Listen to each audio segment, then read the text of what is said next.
Por favor.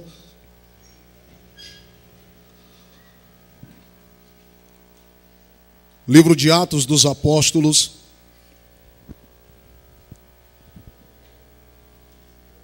Atos dos Apóstolos, capítulo de número 2.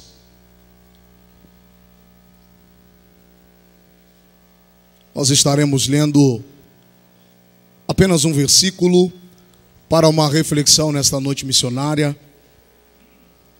Capítulo 2, verso de número 42.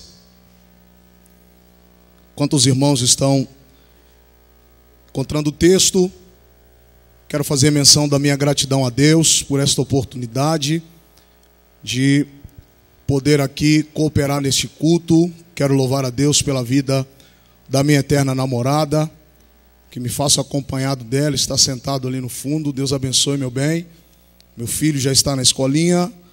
Grato a Deus pela vida do pastor Heloísio, o pastor dessa casa, o pastor Flávio, líder de missões, que nos franqueou esta oportunidade para falarmos aqui uma palavra que Deus colocou em nosso coração. O texto em Atos, capítulo 2, verso 42, está escrito assim: E perseveravam na doutrina dos apóstolos, e na comunhão, e no partir do pão, e nas orações.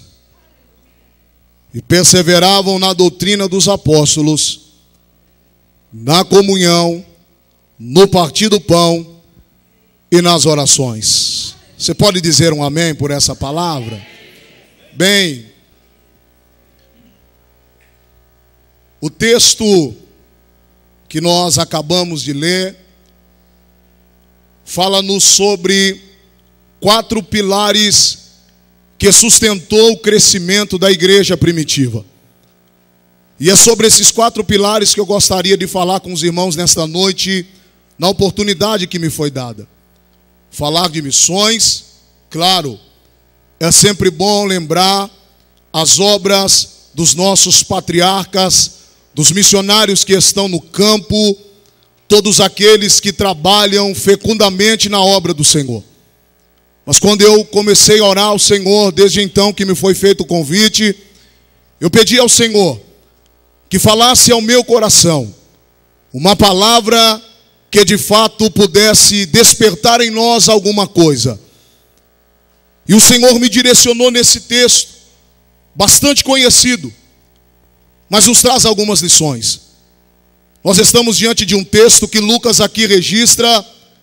O capítulo 2 é conhecido como um texto bastante usado e pregado por muitos pregadores para clamar um verdadeiro avivamento, para proclamar a descida do Espírito, tal como Lucas registra no capítulo 2, no versículo de número 1. Pois esse capítulo 2 vai registrar então para nós inúmeros e grandes efeitos causados pelo cumprimento de uma profecia que foi liberada 850 anos antes desse avivamento acontecer. Joel já havia pregado e profetizado no seu capítulo 2, versículo 28, que nos últimos dias haveria de ser que o Senhor derramaria do seu Espírito sobre toda a carne. Pois bem, o tempo passa, a profecia vai se cumprir. E no capítulo de número 1, Lucas em Atos vai registrar, dizendo que receberemos a virtude do Espírito que há de vir sobre nós. E seremos testemunha tanto em Jerusalém, Judeia, Samaria e aos confins da terra. Nós não podemos inverter a ordem. O texto vai dizer que a testemunha começará em Jerusalém. Começar em Jerusalém, ele está dizendo, vocês começarão a ser testemunha primeiro, dentro da casa de vocês.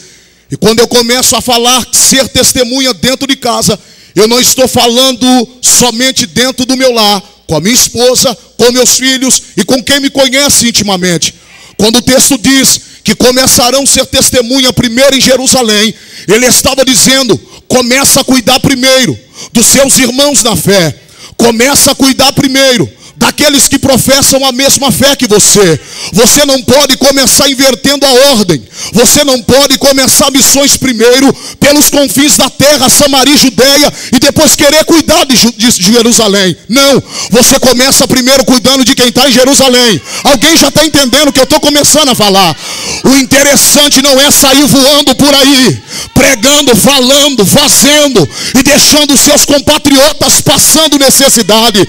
Irmão, eu vim pregar uma palavra que Deus me mandou aqui, e eu serei fiel ao meu Deus que me deu essa ordem. Você vai me ouvir? Até então, quando olhamos o texto, a gente vai encontrar muitas coisas no texto, porque ele diz: você vai receber virtude, eu vou dar poder para vocês, e o poder que eu vou dar para vocês não é poder para disputar entre vocês. Isso aqui, nós estamos falando acerca de um evento que foi muito grande, extraordinário. Por quê? Porque nós estamos diante da ascensão de Jesus. Jesus retornando para casa, 50 dias após a Páscoa, a festa da colheita acontece, Jesus é levado aos céus, o Pentecoste agora vai acontecer, e Jesus vai falar com os discípulos: eu vou dar poder para vocês, e o poder que eu vou disponibilizar a vocês não é um poder para vocês brigarem entre vocês, não é um poder para vocês disputarem entre vocês, para saber quem é o maior apóstolo, para saber quem é o maior pregador, para saber quem é o maior cantor, para saber quem é o maior bonitão, bambambam. Não. O poder que eu vou dar para vocês é para despovoar o inferno, encher os céus, é para ganhar alma, é para cuidar da igreja que vai nascer. É o poder que Jesus disponibiliza, irmão. Eu nunca vi Jesus disponibilizando poder para a gente disputar entre nós. Eu nunca vi os céus disponibilizando um arsenal espiritual para mim ficar brigando com os meus irmãos para saber quem é o melhor, para saber quem canta mais, para saber quem... irmão, eu nunca vi isso aí acontecer na história da igreja. Nunca vi. Eu aprendo lições aqui. Eu não posso ficar preso àquilo que os céus estão me revelando, e eu preciso entregar isso aqui. Vamos lá, no capítulo 1 começa então. Por quê? Porque Lucas vai falar daquilo que ainda não aconteceu, mas estava para acontecer. Acontece a Páscoa, Jesus é crucificado, ressurgiu, foi levado aos céus. Pois bem, ele subindo aos céus, vai cumprir aquilo que Joel profetizou e que também Jesus, no capítulo 14, João escreveu, verso 16. Quando os discípulos apavorados ouviram Jesus conversando com eles, dizendo: eu estou indo embora. O que é, mestre? Estou voltando para casa. Eles começaram a ficar apavorados, desesperados. Jesus, vendo aquilo, ele disse: fiquem tranquilos, porque eu não vou chegar em casa e vou pedir para vir um outro Cristo, não, mas eu vou pedir para vir aquele que vai ser o maior encorajador da igreja a fazer missões. Quem? O Paracletos divino, o Espírito Santo. Jesus estava dizendo: vocês não vão ficar fazendo nada sozinho, porque sozinho vocês só vão exalar o poder humano, vocês só vão exalar conhecimento humano. Mas quem salva não é o conhecimento humano. Quem convence a alma não é dinheiro, não é poder, não é sucesso. Quem convence a alma não é Facebook, não é Instagram. Quem convence a alma não é poder aquisitivo. Quem convence a alma é a presença do Espírito na boca de quem ele usa para pregar a palavra. Ele usa quem ele quer, na hora que quer, do jeito que quer. O jeito é dele, ele é Espírito Santo. Espírito Santo, Jesus fala isso. A profecia vai se cumprir. Pois bem, a Bíblia diz que no capítulo 2, então, cumprindo-se o dia de Pentecostes, olha o que acontece. Estavam todos assentados, reunidos no mesmo lugar. Eu gosto de ouvir os pregadores pregar sobre esse texto, falando sobre o avivamento. Mas aqui eu aprendo lições que nos faz pensar acerca dessa obra missionária. Por quê?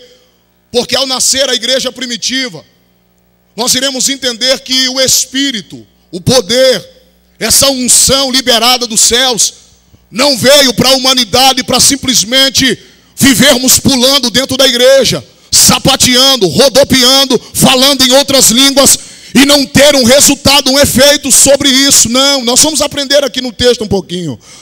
Porque quando o Espírito de Deus se apodera, ele desce, vem sobre a casa como que um som veemente, impetuoso que está no texto. Eles estavam unidos, reunidos.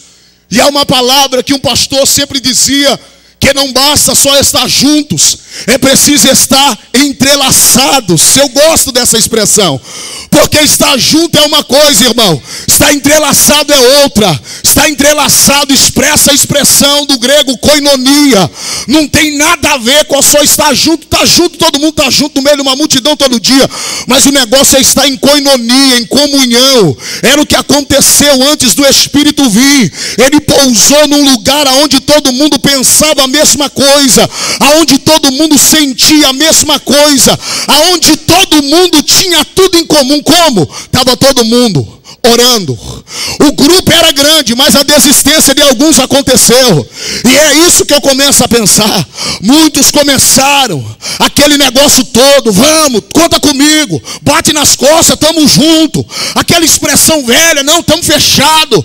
Mas daí a pouco não começa a ver o resultado que ele esperava.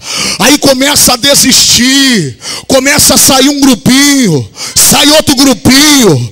E deixa eu lhe contar um mistério que os céus me disse. Irmãos, é problema quem não tem mais vontade de fazer. Ele começa a querer contaminar quem tem vontade de fazer. Ele começa a mandar a mensagem no zap: não vai lá mais não, não canta mais não, não faz mais não, não contribui mais não, não faz mais não. Irmão, deixa isso para lá, deixa esse povo para lá. O negócio é que você é como flecha na aljava de Deus. E quando ele sacar dessa flecha, ele vai dizer: eu vou te dar poder, poder para pregar, para cantar. Ele vai dar poder. Não é poder para brigar, não é poder para pelejar uns contra os outros, não é poder para lutar contra ninguém. Entenda isso. Paulo já disse: a minha luta não é contra você, pastor Valmir. A minha luta não é contra vocês, nobres companheiros do púlpito. A minha luta não é contra você, mocidade, contra você, minhas irmãs. A minha luta é contra o inferno, contra Satanás. A minha luta é contra ele. Se você canta muito, glória a Deus, canta mais. Se você prega muito, eu quero que Deus te use para pregar muito mais, porque a nossa chamada é unir forças para pregar. Manto que paz. Deixa eu falar mais uma. Estavam reunidos no mesmo lugar. A intenção deles era de sentir a mesma coisa. E quando a profecia se cumprisse, todos tomam posse da profecia. Por quê? Porque o texto vai dizer que eles estavam unidos no mesmo lugar. Mas a Bíblia não vai dizer qual era a oração. Mas eu posso conjecturar dentro do texto que a oração, quem sabe, era essa, pastor Flávio: vem Espírito de Deus. Vem Espírito, nós ainda não estamos capacitados, então vem sobre nós. Vem Espírito, vem Espírito, vem Espírito. E eles clamando, irmão, e a Bíblia diz que de repente, de repente. Não foi porque veio um famoso e mandou gritar, pegar na mão, empurrar o ombro, apertar a cabeça. Não. Foi por intermédio da oração. Eles estavam dizendo: vem Espírito, vem Espírito, vem Espírito, vem Espírito. E a Bíblia diz que o vento veio e entrou na casa. Ah, irmãos, como eu gosto dessa expressão, porque ele veio, entrou na casa. Mas a Bíblia não vai dizer que ele rebentou janela, quebrou porta, derrubou banco e tombou ninguém. Não, ele entrou como que o som de um vento veemente, impetuoso, encheu a casa e todos foram cheios do Espírito. Ele pousou sobre o povo. Ao pousar sobre os crentes, ele estava dizendo: eu te coloco de pé para guerrear, eu te coloco de pé para lutar no campo de batalha. Você não vai perder, você não vai perder, pode até te ferir, mas você não vai ficar ferido no campo de batalha. Quem crê nessa palavra, por favor? Há feridas que são abertas com o decorrer do tempo, com o passar do tempo na nossa trajetória, quando somos levantados por Deus, quando somos ungidos por Deus. E essa chamada implica cicatrizes, implica feridas, implica rejeição. Essa chamada vai implicar muita gente virar as costas para nós. Essa chamada vai implicar muita gente falar com a gente uma coisa que não é. Mas eu entendo uma coisa, que essa cicatriz, ela precisa fazer parte da chamada. Porque quem não tem cicatriz não tem propriedade para levantar para falar com ninguém.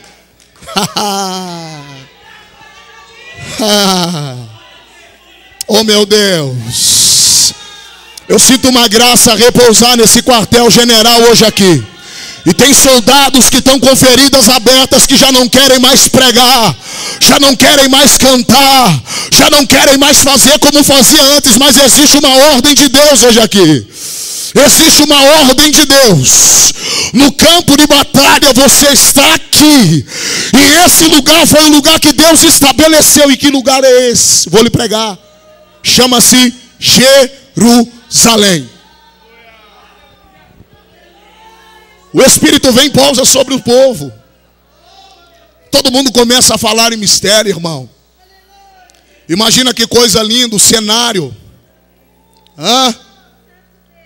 O Pentecoste cai. Línguas repartidas como que de fogo. Todo mundo é tomado. A presença invade o ambiente. E aonde tem a presença do Paracletos, o ambiente é diferente. Ele climatiza o ambiente. Quem está triste se alegra. Quem está caído se levanta. Quem está fraco se fortalece. Quem está com vontade de desistir começa a se encorajar. Quem faz isso não é o pregadorzão, não é o pastorzão. Quem faz isso é o Espírito Santo de Deus, que encoraja a igreja para lutar. Você não faz o que você faz porque você é bom. A senhora não faz o que a senhora faz porque a senhora é boa demais para ser verdade. Não, não, não. Se faz é porque o Espírito Santo se apoderou de você e disse: eu vou te usar, eu vou fazer, eu vou usar a tua boca para falar. Todo mundo começou a falar em mistério. Mas aí surgiu um problema nesse percurso. Que problema? O problema que começou em Jerusalém foi que quando os irmãos foram batizados, existiam alguns religiosos. Isso aqui é difícil, é complicado, irmão. Porque os religiosos começaram a falar assim aí, ó.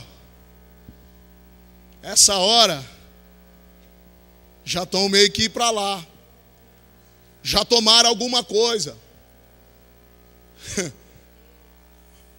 Mas nessa caminhada, eu vou encontrar aqui alguém que, após ser abrasado pelo Espírito, vai levantar em defesa dos irmãos. Ô irmão, eu não vou me cansar nunca de falar isso. Posso rodar onde for, ir o Brasil inteiro, mas eu vou continuar falando. Irmãos, não se conforme com pessoas que assentam para ficar falando mal do poder de Deus na igreja ou da igreja. Não faça parte desse negócio aí não, irmão. Deus não está nesse negócio. Por quê? Porque começaram a falar mal dos irmãos, que foram cheios, receberam a promessa. Aí Pedro vai levantar e fala: opa, peraí, não é assim não. Está aqui, irmão. Capítulo 2, versículo 14 e seguir. Opa, ninguém vai falar mal dos meus irmãos na minha cara e eu vou ficar calado não. Hashtag fica a dica, viu, irmão? Vou deixar essa hashtag solta aqui, fica a dica. Ninguém vai falar mal do meu irmão na minha cara, eu vou ficar calado, sendo complacente com essa falsidade, não. Quer falar mal, vai falar mal pra lá. Quer caluniar, vai caluniar pra lá. Porque eu sou igreja e como igreja eu preciso defender os meus irmãos. Sai fora dessa patota, dessa panela. Sentimento de igreja que precisamos voltar a ter. Sentimento de igreja, isso vai ser expresso aqui. Pedro vai dizer assim: aqui ninguém está chapado não, rapaz. Permita-me usar essa expressão, permita-me. Pedro diz: aqui ninguém está chapado não, rapaz. Aqui ninguém bebe não. Aqui ninguém toma cachaça não, rapaz. Sai pra lá com essa ideia. Aqui nós estamos tomados, é na profecia que Joel falou há muito tempo atrás, que ele ia encher a igreja, que ele ia levantar um povo cheio do Espírito, como ele disse que nos últimos dias derramaria do Espírito dele sobre toda a carne. E a profecia está se cumprindo. Quem está sentindo, ele diz, quem está sentindo já deu glória, já falou aleluia, já está falando em mistério. Aí Pedro, vem comigo, irmão, pega essa visão. Olha Pedro. Pedro diz assim, sai para lá, para terra seca. Vai-te embora. Os irmãos serão agora encorajados. Esse poder veio sobre a igreja. Vou repetir. Não veio para os irmãos ficarem só pulando, sapateando e causando um certo tipo de desencontro de informações celestiais, não. Porque uma coisa é quando Deus levanta alguém para falar em profecia, toda a igreja se cala e haja intérprete para interpretar essa fala. Quando não há, nós edificamos a nós mesmos. Quando distribuímos línguas estranhas muito alto, é gostoso, você se edifica, você está mostrando que está cheio, beleza, tranquilo, não tenho nada contra, nasci nesse mistério, sou filho dessa casa, desde quando nasci aqui no setor 29 para Jesus, desde quando eu me tornei fruto de uma obra missionária, de uma palavra missionária, de alguém que acreditou em mim, de alguém que me viu saindo do tráfico de droga, de alguém que me viu saindo do crime e disse assim, ô negrão, Deus acredita em você, rapaz. Ô negão, Deus não vai jogar você no lixo não, rapaz. Eu sou fruto disso, tá? Caso você não saiba, eu nasci aqui. Isso, fruto desse trabalho missionário. Alguém acreditou em mim? A Bíblia diz que eles foram tomados de uma presença muito grande. Pedro, por sua vez, deu trabalho para Jesus. Não, Pedro, pense num Pedro, irmão. Eu fico pensando, irmão, é que Pedro não tinha com ele esse negócio de ficar em cima do muro, não. Ó, eu não estou nem do seu lado e nem do lado do fulano, mas é que não. Pedro é sim, não, não, irmão, e não passava disso. Não, Pedro era cabra macho. Pedro não ficava com conversinha por aí, não. Pedro era cabra macho.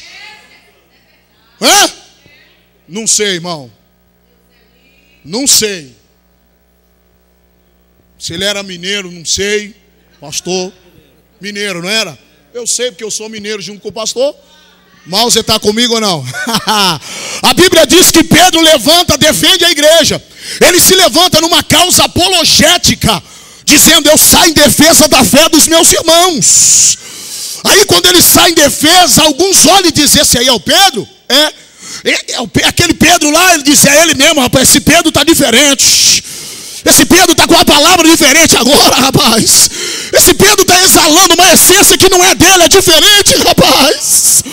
Que essência que é essa, Pedro? É a presença. É a presença, eu não falo mais de mim pela espada. Oh, isso aqui foi revelado agora, Deus me deu agora. Pedro estava dizendo, eu não falo mais de mim pela espada. Pedro estava dizendo, eu não vou agir mais com a minha própria força. Eu vou falar o que os céus me der. Pedro estava dizendo. Pedro estava dizendo, eu falo agora o que os céus me revelam. Aí alguém chega nele e diz, Pedro, como é que a gente faz para a gente entrar nesse mistério, para a gente ser como esses judeus? Ele diz, o caminho é o arrependimento. Arrependei-vos e crê no evangelho, rapaz. O arrependimento é o caminho. Pois bem, a pregação de Pedro, a pregação de Pedro não tinha efeitos, não tinha jogo de luz. A pregação de Pedro não tinha efeitos humanos. Esse tal desse negócio, irmão, eu gosto porque o meu pastor, o nosso pastor, falou sobre isso aqui na reunião de obreiro. E é por isso que eu amo a igreja que eu congrego.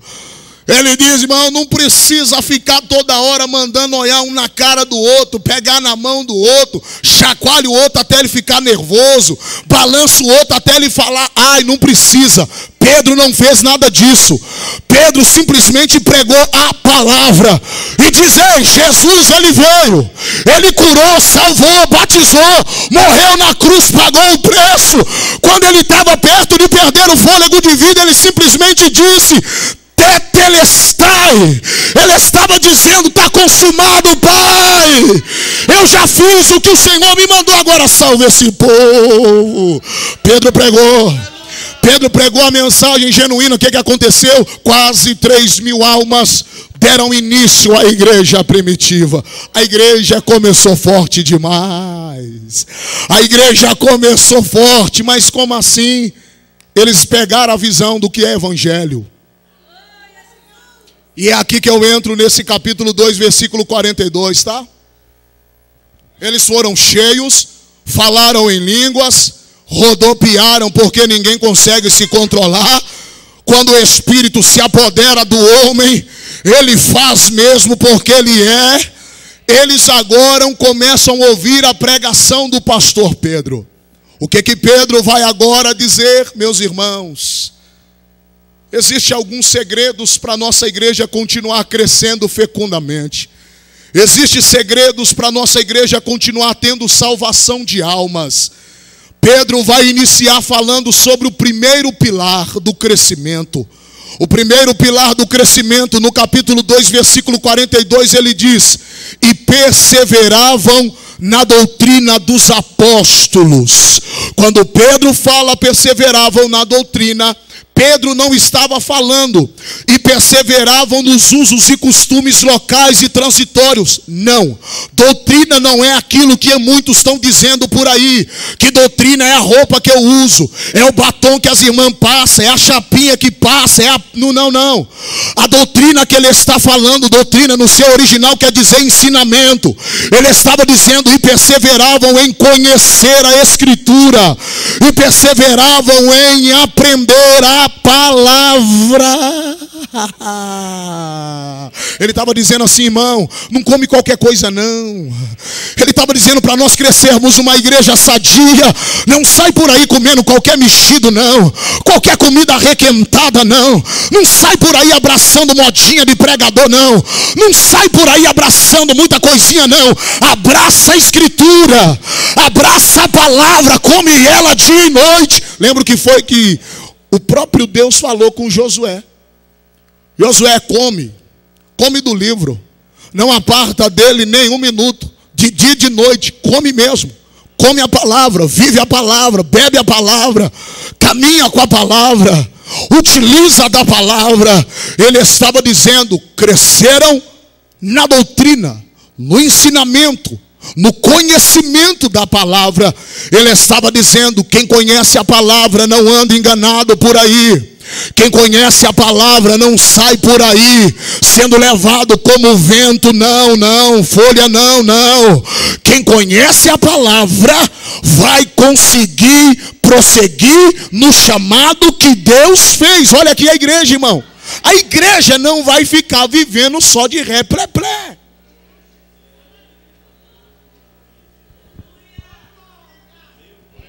Inteligência. Paulo vai falar. Não chega no culto todo desajustado, desajeitado, não. Traga um culto inteligente. Traga um culto com lógica. Venha com certeza do que você veio fazer aqui.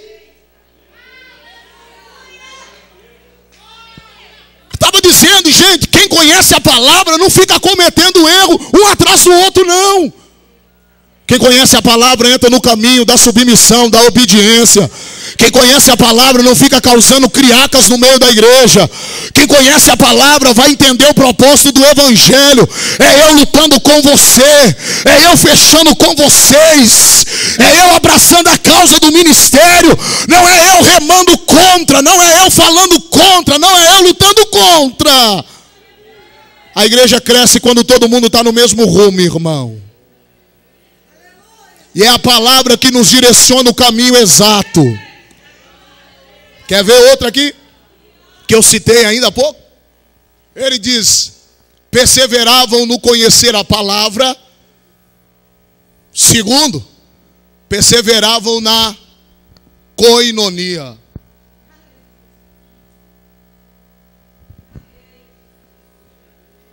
Não tenho problema nenhum em sentar para cultuar do lado de ninguém.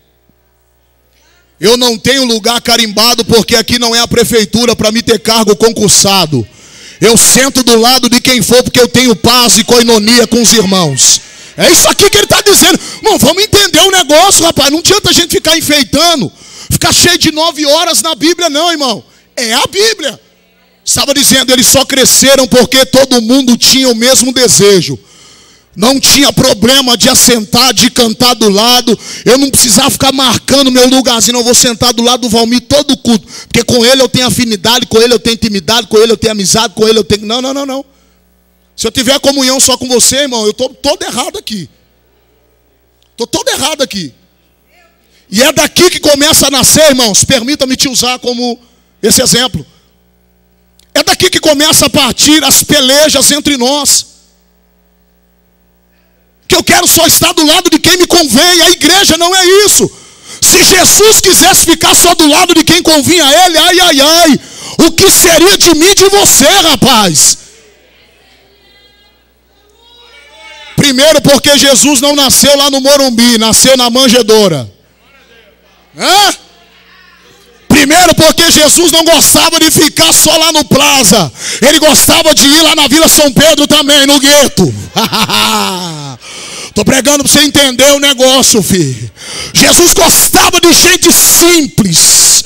Jesus sempre foi apaixonado por gente simples. Jesus sempre amou pessoas simples. Oh, glória a Deus. A gente fica querendo criar barreira, rapaz. A gente fica querendo criar que Jesus não está ali, que se fulano é assado, que o que, rapaz? Comunhão. Pastor já estava dando a diretriz para os irmãos da igreja primitiva. Aqui tem que ter comunhão. Quer crescer? Tenha comunhão. Quer prosseguir?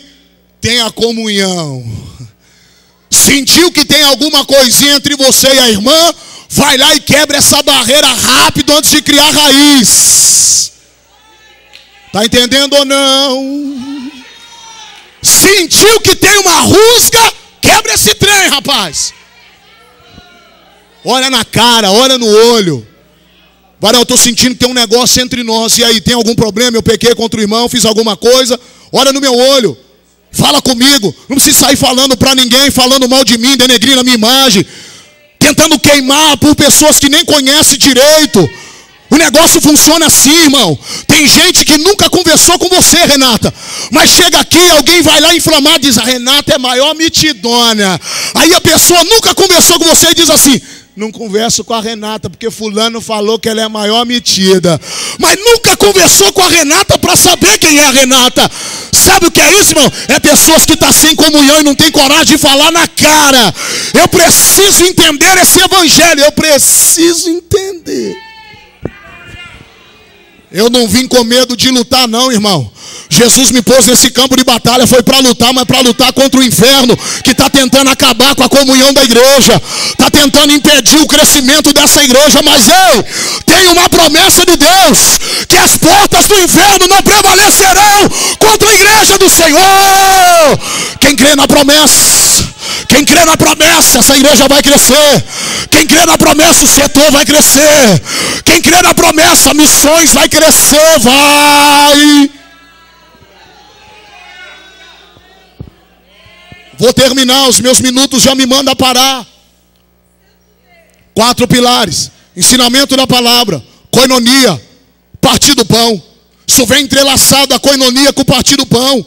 Porque aqui Lucas está dizendo assim: como é que eu não terei koinonia com o meu próximo e sentarei à mesa da ceia para partir o pão e tomar do vinho com meu irmão? Hã? Ai. O que adianta, irmão? Briga com o meio mundo, xinga meio mundo, manda indiretinha no status, Facebook, porque não tem coragem, brilho na cara de falar com o próximo. Depois chega na ceia aqui, rapaz, o pastor veio numa luta espiritual para celebrar a ceia, entra uma nuvem na igreja porque está um monte de gente sem comunhão, mas quer tomar ceia, quer mostrar que está em comunhão, mas não está. Ô meu amigo, como é que eu vou tomar a ceia com você se eu não tive coragem de olhar no teu olho e falar a paz do Senhor, meu irmão? Aí sabe o que é que Deus fica olhando no trono, irmão? Como é que a gente pode? Eu chego para dar paz do Senhor para o irmão e falo assim, paz do Senhor, irmão.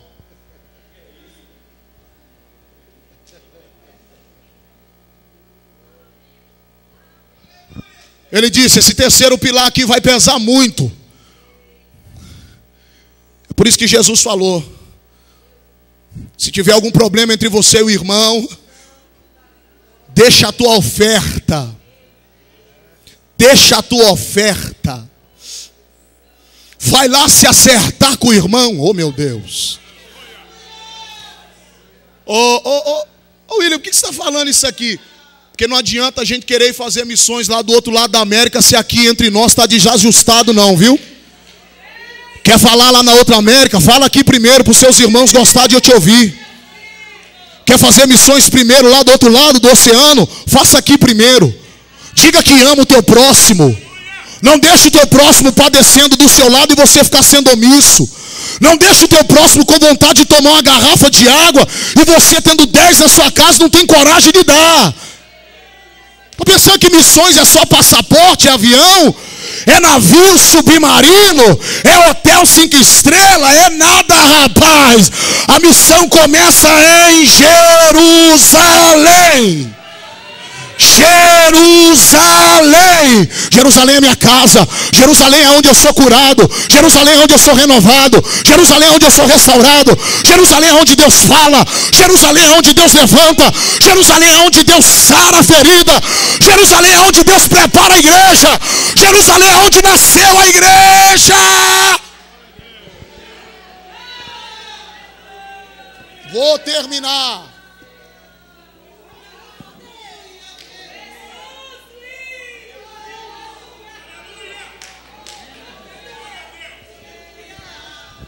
Eu não preciso provar para você que eu faço missões. Eu não preciso usar as minhas redes sociais para postar que tantas almas foram salvas quando eu prego em eventos por aí. Quem me conhece aqui no setor sabe que eu nunca fui disso. Eu não preciso disso.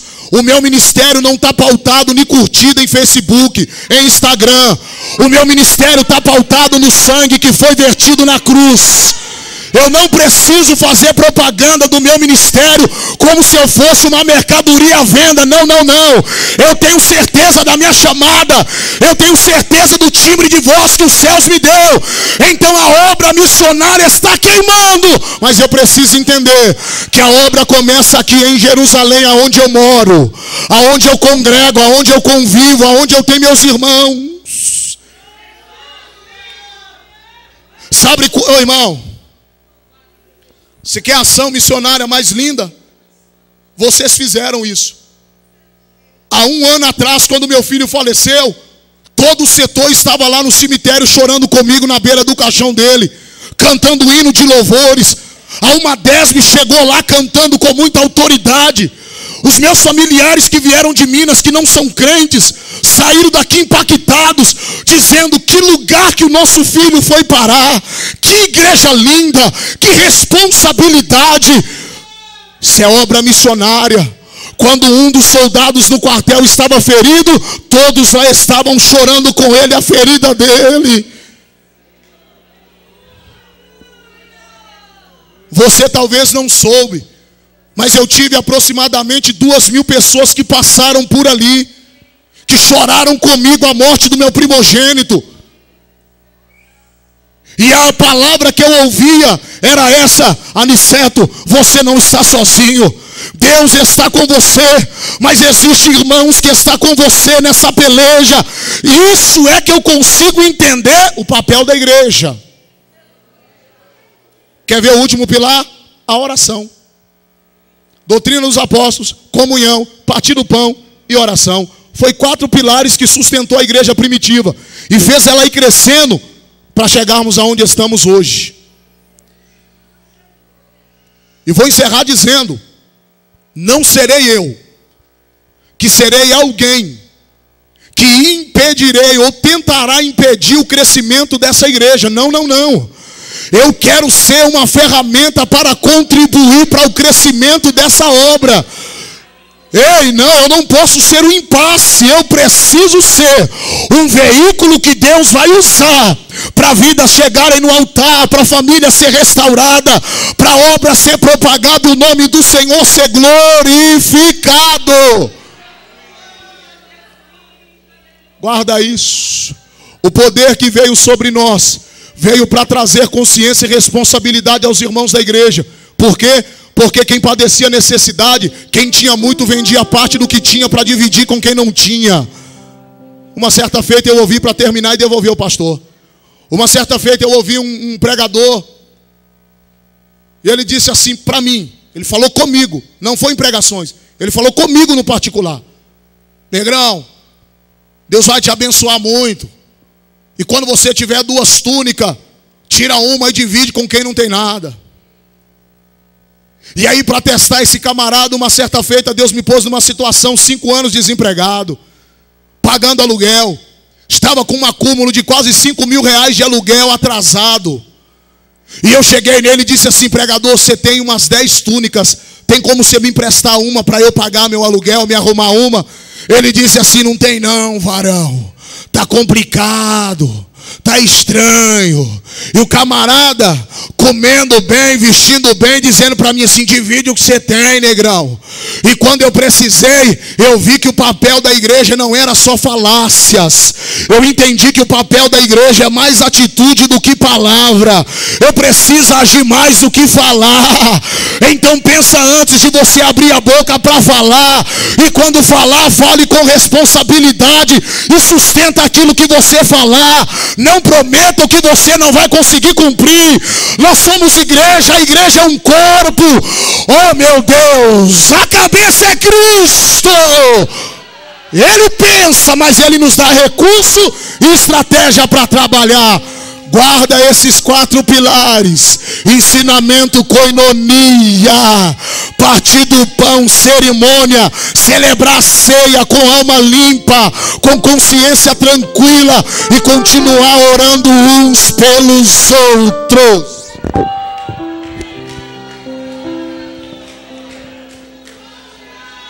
Aleluia. Vamos fazer oração, irmãos, em pé. Vamos orar mais uma vez. Aleluia.